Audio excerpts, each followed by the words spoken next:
Jung famously wrote, "An experience of the self is always a defeat for the ego." Well, what does that mean? First of all, what's the self? If the ego is just the tip of the iceberg, the self is the whole iceberg.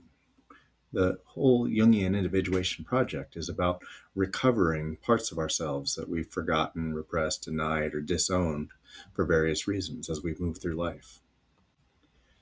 Now, the ego did that for very good reasons. And that's one reason why encountering those parts of us feel like a defeat for the ego. It wanted to get rid of them in the first place. The ego uses things like dissociation or splitting to try to fuzz out or distance oneself from different parts of us that it found undesirable or too painful to bear. The ego is all about survival, safety, and comfort, even if that means cutting off parts of ourselves or dismemberment. And as I talked about a little bit in the shadow video, it's not necessarily always bad things about us.